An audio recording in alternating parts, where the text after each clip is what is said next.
Good evening friends, you are most welcome to ThinkIS channel. Today we are going to discuss comparative ethnography Mani 003, in which we are going to discuss functionalist and structuralist approach, and our topic is functionalism. Introduction part: functionalism. Comparative studies could thus be carried out both synchronically, ahistorically, and diachronically, historically. Synchronic studies deal with the description of social life in a point of time without reference to change in its general features, and diachronic studies deal with descriptions taking into consideration 2 points of time to study changes, accordingly discrediting the earlier evolutionist and diffusionist. They developed the concept of synchronic functional analysis of culture, which deals with the present, or, in the words of the Radcliffe Brown, here and now. The comparative method of the evolutionist, which involved reconstruction of the past by extrapolating from contemporary primitive societies, also came into sharp criticism by them. Now we are going to discuss functionalism. Malinowski's brief life history.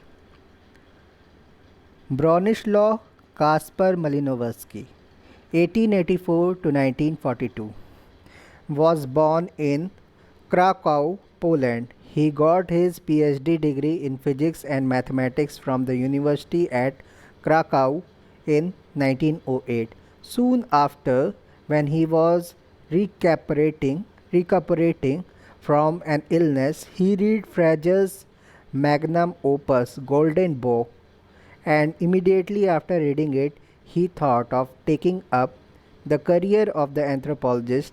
He moved to England in 1910, where he met C.G. Seligman and expressed his desire to become an anthropologist.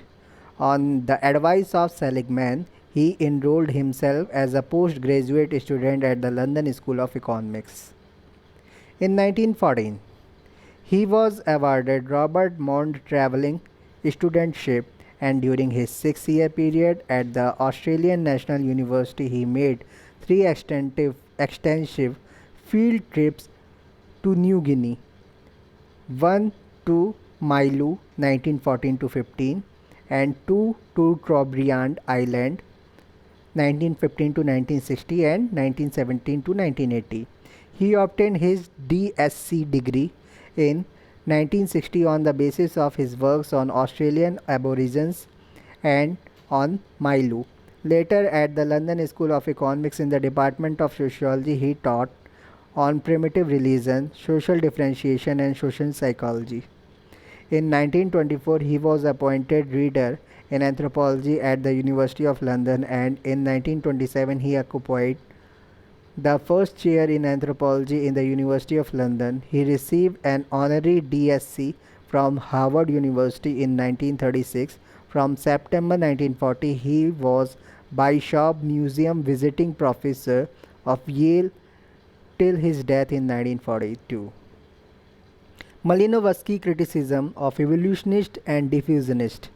He was critical of the earlier evolutionist and the diffusionist, whose emphasis was on the study of forms of culture and cultural institutions without explaining their functions. He was critical of the evolutionist concept of survival, maintaining that no custom or institution is functionless. No custom and institution is functionless. He was also critical of the diffusionists who had treated cultures and cultural institutions in isolation. His main contention was to examine cultures, explain and analyze as to why and how culture functions, how different aspects of culture are integrated in the entire culture by their functions, but not to seek answers for their evolution or distribution. Malinowski's fieldwork method.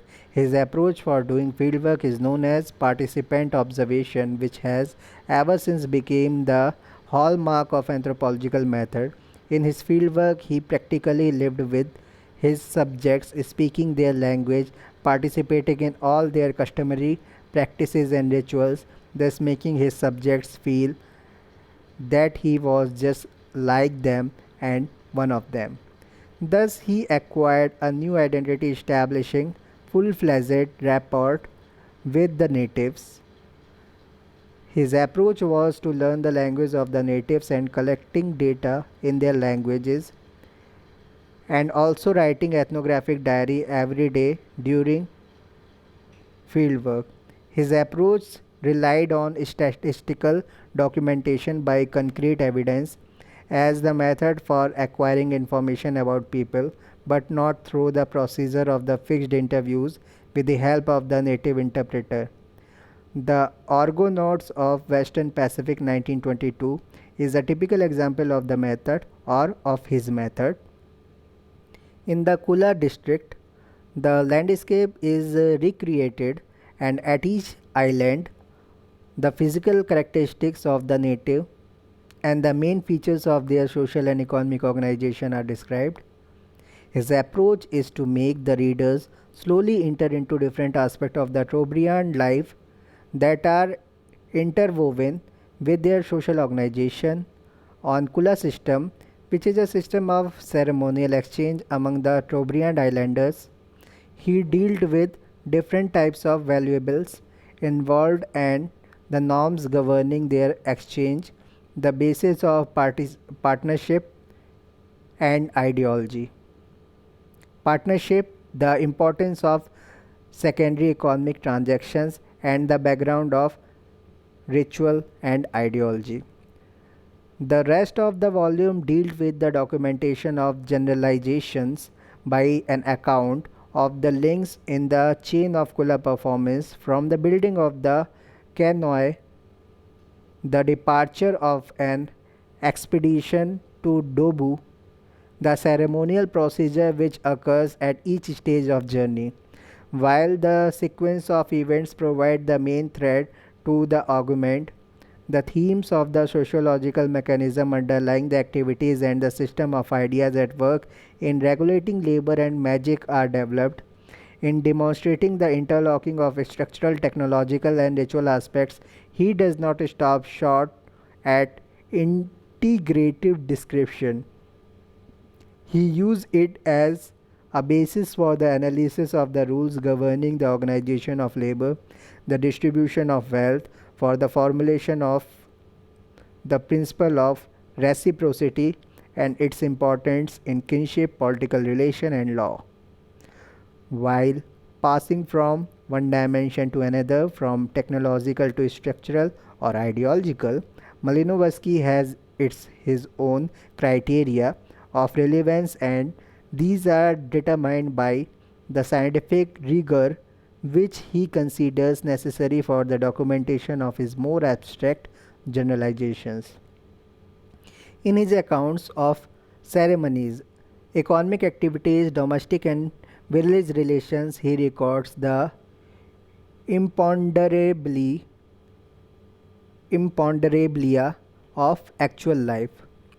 Thus, his study of Trobriand islanders involved the collection of statements of norms and concrete cases, genealogies, village census, maps, and especially the preparation of garden land, hunting and fishing privileges, the dovetailing of rituals and technical activities, the distribution of harvest, and the pattern of gift exchange in association with the sociological, ceremonial, and economic aspect. From the writings of Malinowski, informants emerge as living personalities rather than the data providers. All details related to everyday life of the natives, the routine of their working day, the care they took of their body, their personal ambitions, their emotional behavior, including laughing and weeping, the every aspect of their social and cultural life, were recorded by him, conveying a sense of actual reality to his readers. His approach to fieldwork is with the goal to grasp the native point of view, his relation to life, to realize the native's vision of the world, and these objectives Malinowski could realize getting inside the skin of the native. He presented his data in the form of narratives, developing in that process the implication of his generalizations for the theory in the fields of economics, law, kinship, magic, and religion. Malinowski's functionalism. It was only in Malinowski's writings, A Specific Theory of Culture and Other Essays 1944 and Dynamics of Culture Change 1945, a full-blown functional approach in the analysis of culture appeared. According to him, functionalism attempts to explain the part institutions play within the interrelated whole of culture. Malinowski defines functional method as the functional view of culture lays down the principle that in every type of civilization, every custom, material object, idea and belief fulfills in every type of civilization, every custom, material object, idea and belief fulfills some vital functions, has some task to accomplish, represents an indispensable part within the working whole. I am going to repeat this. Malinowski's functionalism. It was only in Malinowski's writing, A Scientific Theory of Culture and Other Essays 1944 and The Dynamics of Culture Change 1945, a full-blown functional approach in the analysis of culture appeared. According to him, functionalism attempts to explain the part institution plays within the interrelated whole of culture. Malinowski defines functional method as the functional view of culture lays down the principle that in every type of civilization, every custom, material object, idea, and belief fulfills some vital functions, has some task to accomplish, represent an indispensable part within a working whole. His emphasis is mainly on the role of institutions of a culture play in satisfying the needs of the individuals and that of society as a whole, as every aspect of culture has a function. All aspects of culture are independent, interdependent, and interrelated, as there is a functional unity among them. Malinowski notes that human beings have different kinds of needs, such as social, economic, biological, religious, etc. And in order to get these needs satisfying, they have developed material and non-material aspect of culture. Accordingly, social, economic, political, and religious institutions have originated. The purpose of interweaving, the purpose of inventing language, literature, art, technology, etc., is to satisfy the human needs. Again, all human needs are interrelated to one another because they are related to man as a whole. In the same way, culture traits appear externally as a different, but they are integrated and united internally, and the basis of this integration and unity